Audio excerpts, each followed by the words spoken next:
Assalamualaikum warahmatullahi wabarakatuh. Puji syukur kehadirat Allah Subhanahu wa Ta'ala atas limpahan rahmat, taufik, dan hidayahnya kepada kita, khususnya para peserta didik baru yang telah berhasil masuk dan diterima menjadi peserta didik baru SMK Rajasa Surabaya pada tahun pelajaran 2020-2021. Siswa baru SMK Rajasa yang saya banggakan, sebelum Bapak menyajikan materi sarana dan prasarana, kenalkan diri kepada kamu semua. Nama saya adalah Sucipto. Alamat rumah Kapasari Pedukuhan Gang 10 nomor 41 Surabaya. Saya punya anak 2, putra dan putri, sudah nikah semuanya. Nomor HP saya 085733225647. Jabatan saya di SMK Rajasa adalah Wakil Kepala Sekolah Bagian Sarana dan Prasarana. Guru TKR di SMK Rajasa mulai tahun 1981. Baik, kita mulai saja. Pertama, pengertian sarana dan prasarana sekolah. Pengertian sarana dan prasarana adalah pendidikan segala sesuatu yang dipakai sebagai alat untuk mencapai tujuan. Sebagai contoh, sarana pendidikan diartikan sebagai alat untuk mencapai tujuan pendidikan. Misalnya buku, tas, gedung, lab atau bengkel, pulpen, komputer, dan lain sebagainya. Sedangkan pengertian fasilitas prasarana pendidikan adalah yang secara tidak langsung seperti halaman, parkir, kebun atau taman sekolah maupun jalan menuju ke sekolah. Baik, lalu di belakang saya ada gedung perpustakaan SMK Rajasa. Mari kita masuk.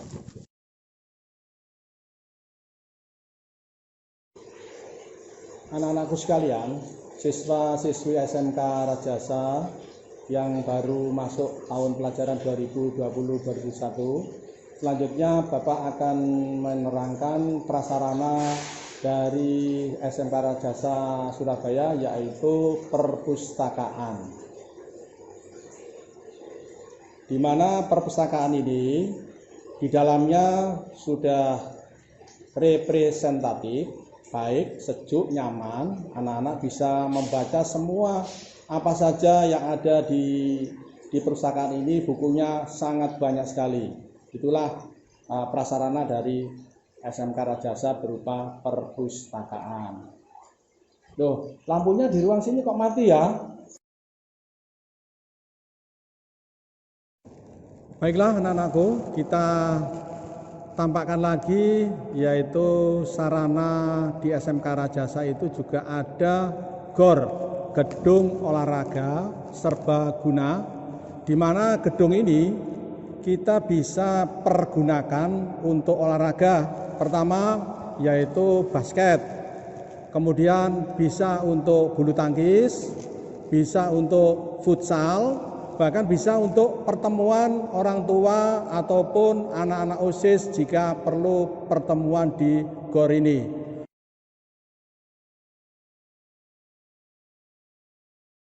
Baik, sarana berikutnya adalah ruang kelas atau ruang teori. Ruang teori kurang lebih jumlahnya 27 ruang, ya. Di mana ruangan teori ini dilengkapi dengan kipas angin dan lampu. Jadi anak-anakku sekalian, kalau selesai jam terakhir, yaitu misalkan jam ke-8 itu sudah selesai pelajaran, tolong dirawat kipas anginnya, tolong tombolnya dimatikan. Dan kalau menghidupkan lampu selesai pelajaran, tolong juga dimatikan. Anak-anakku sekalian, kita tampakkan lab berikutnya, yaitu jurusan TKJ, yaitu Teknik Komputer dan Jaringan. Fasilitasnya lab TKJ, yang pertama adalah ada 5 ruangan. Jadi 5 ruangan untuk khusus praktek jurusan TKJ.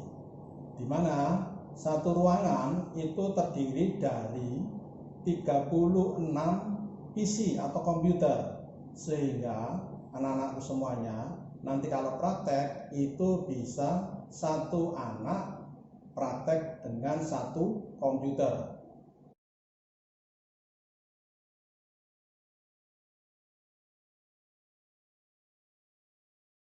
Anak-anakku sekalian, siswa-siswi SMK Rajasa, Bapak ini berada di sarananya jurusan Teknik Kendaraan Ringan atau TKR.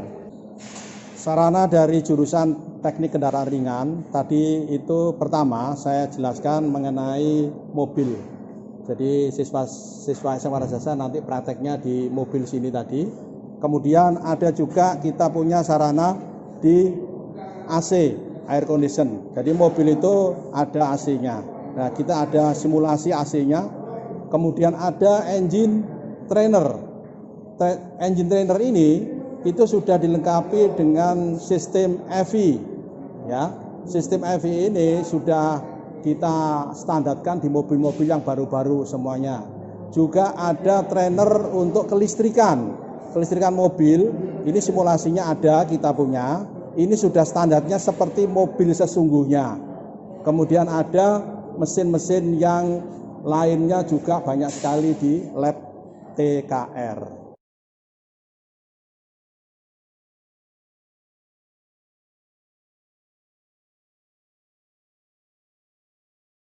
Baik anak-anakku sekalian, Bapak akan menjelaskan sarana yang berikutnya adalah jurusan teknik pemesinan. Jadi nanti siswa yang akan praktek di dalam sini, kita sudah mempunyai beberapa mesin, yaitu pertama mesin freeze itu ada 1, 2, 3, 4 mesin freeze-nya.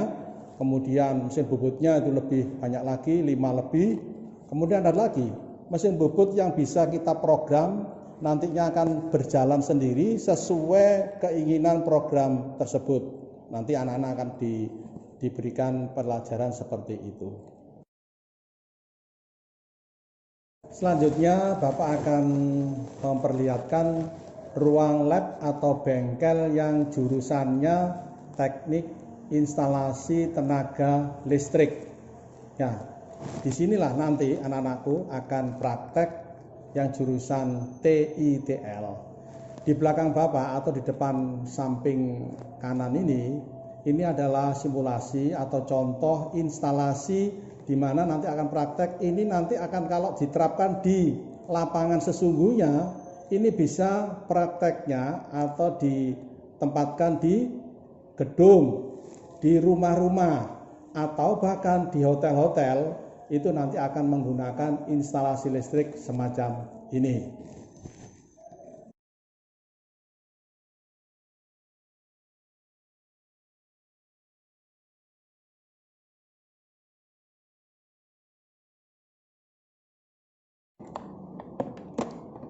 Baiklah anak-anakku, lab selanjutnya adalah lab administrasi perkantoran. Tempatnya adalah di sini, di mana lab administrasi perkantoran di sini jumlah komputernya sudah mencukupi sejumlah siswa, juga dilengkapi dengan telepon. Untuk lab akuntansi itu letaknya di sebelah kanan sini, yaitu juga dilengkapi seperti sama di lab administrasi perkantoran, yaitu komputer juga, di mana anak-anak bisa praktek di sebelah. Berikutnya, insya Allah mudah-mudahan ya pandemi atau virus corona ini cepat selesai. Insya Allah nanti anak-anakku bisa ketemu kepada seluruh guru SMK Rajasa. Mudah-mudahan cepat selesai sehingga kita belajar di SMK Rajasa bisa baik dan berjalan dengan lancar. Selamat pagi SMK Rajasa, dengan Pak Sucipto bisa dibantu?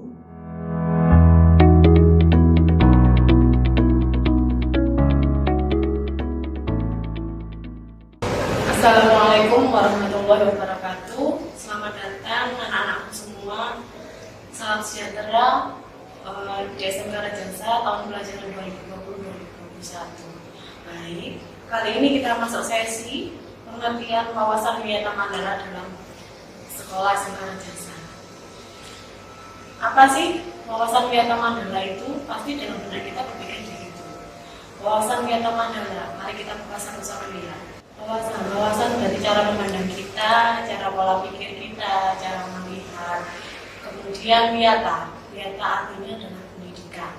Sedangkan Mandala adalah memandang secara keseluruhan. Jadi wawasan Wiyata Mandala adalah cara kita memandang pendidikan secara keseluruhan dan secara utuh. Apa saja sih isinya itu?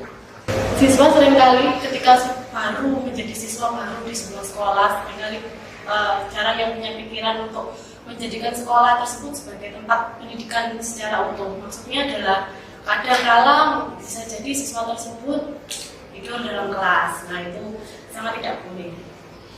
Jadi wawasan Wiyata Mandala ini diperlukan agar siswa menempatkan diri sebagaimana semestinya dalam pendidikan. Misalnya, yang tidak boleh dilakukan adalah tidur di kelas. Yang kedua, melakukan bullying terhadap teman. Kemudian, yang ketiga, mengganggu saat melaksanakan proses KBM di kelas. Itu sangat tidak boleh. Kemudian, apa saja sih gunanya wawasan Wiyata Mandala tersebut? Wawasan Wiyata Mandala bertujuan untuk membentuk perilaku siswa. Jadi sebelum siswa tersebut menjalani KBM di kelas, maka sebelumnya harus bisa mengetahui apa sih arti wawasan Wiyata Mandala tersebut. Wawasan Wiyata Mandala dilaksanakan dalam sekolah melalui beberapa tahap. Yang pertama adalah tahap preventif. Tahap preventif ini adalah untuk mencegah, yaitu dia dilakukan dengan cara satu, sekolah tersebut melaksanakan 10K. Kemudian yang kedua, menciptakan suasana harmonis antar warga sekolah. Misalnya, menjauhi pertengkaran, menjauhi perselisihan dan lain-lain. Kemudian yang ketiga, memberikan atau membentuk jaring pengawasan yang disebut kita biasanya mengenal dengan razia. Yang keempat, nah ini penting sekali, yaitu menghilangkan segala bentuk kepeloncoan pada saat MPLS atau MOS. Lalu yang kelima, mengisi jam kosong di sekolah atau pada hari-hari kosong tersebut dengan ekstrakurikuler. Yang keenam, kemudian meningkatkan keamanan, ketertiban, dan kenyamanan siswa saat berada di dalam kelas atau sedang menjalani proses KBM. Tahap selanjutnya, tahap meningkat, selain preventif tadi yaitu tahap represif. Represif ini tujuannya untuk mendamaikan atau menyelesaikan perselisihan yang terjadi di sekolah. Yang kedua, menetralisir segala isu negatif yang berkembang. Kemudian yang ketiga, sekolah berkoordinasi dengan pihak keamanan bila ada atau terjadi kriminal di sekolah. Yang keempat, menyelesaikan kasus secara hukum terhadap kasus yang melibatkan pihak luar. Yang kelima, mengadakan bimbingan dan penyuluhan. Yang keenam, memberikan sanksi sesuai dengan tata tertib yang berlaku di sekolah. Nah, yang penting lagi adalah sekolah sebagai kawasan Wiyata Mandala. Kalian pasti bertanya, apa saja sih 10K tadi? Nah, sekarang dijelaskan 10K. Yang pertama adalah keamanan. Keamanan memberikan rasa terhadap kita nyaman, tenang, itu penting sekali. Yang kedua, kekeluargaan, di mana kita diterima, ada rasa nyaman di situ.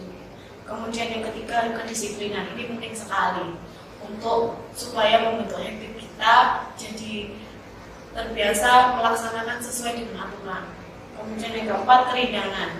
Ya, kerindangan sangat penting, itu juga akan tanaman yang rindang akan memproduksi O2. O2 akan membuat situasi menjadi nyaman. Dan tentu saja proses KBM di kelas akan menjadi menyenangkan. Yang kelima, kebersihan. Kemudian yang keenam, keindahan. Yang ketujuh, kelestarian. Kemudian yang kedelapan, ketertiban.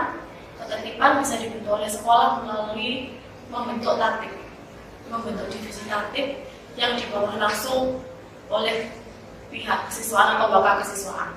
Kemudian yang ke-9, kesehatan melalui KS. Yang ke-10, keteladanan. Keteladanan ini bisa dicontohkan melalui perilaku Bapak Ibu guru, kemudian Bapak pimpinan kepala sekolah, serta karyawan yang ada di sekolah. Nah, di sini yang paling penting adalah peranan siswa. Apa sih peranan siswa dalam proses wawasan kegiatan mandala di sekolah? 1. Mentaati tata tertib yang berlaku di sekolah tanpa terkecuali, siapapun itu harus mentaati tata tertib. Yang kedua, hormat dan sopan kepada guru serta semua karyawan yang ada di sekolah tanpa kecuali. Yang ketiga, hormat dan sopan santun serta menghargai teman. Yang keempat, belajar yang tekun. Ini penting sekali ya anak-anak. Yang kelima, menyelesaikan tugas yang diberikan oleh Bapak Ibu dengan baik. Yang keenam, menjaga nama baik keluarga dan sekolah dimanapun kalian berada. Yang ketujuh, nah ini harus digarisbawahi, kemudian dicetak tebal ya, menjauhi segala bentuk narkoba, apapun itu bentuknya. Yang ke-8, menjaga dan memelihara fasilitas belajar dan mengajar, tidak mencoret-coret bangku, tidak mencoret-coret dinding sekolah atau apapun, termasuk tangga yang dilewati pada saat naik ke sekolah. Kemudian yang ke-8, menjaga keamanan sekolah.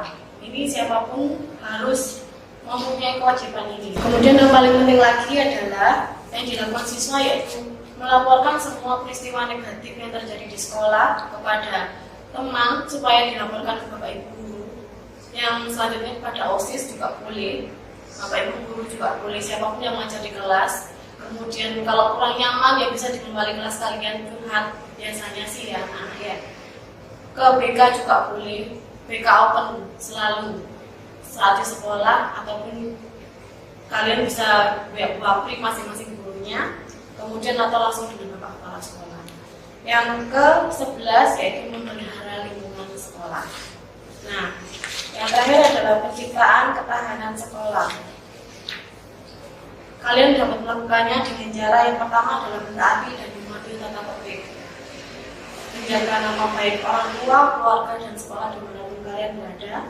Yang ketiga, menghormati dan menghargai Bapak, Ibu guru, karyawan, atau Bapak Kepala Sekolah serta Wakil Kepala Sekolah semuanya.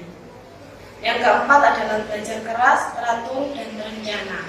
Yang kelima, melaksanakan upacara bendera dengan tertib, disiplin, hikmat, dan penuh kesungguhan. Ini sangat penting sekali ya.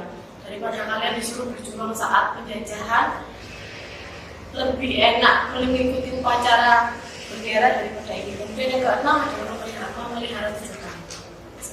Terima kasih atas perhatiannya. Semoga harapan kami, Bapak Ibu guru yang ada di SMK Rajasa, kalian semua anak-anakku yang sekarang menjadi siswa baru dapat menempuh studi dengan baik dan lancar sampai dengan lulus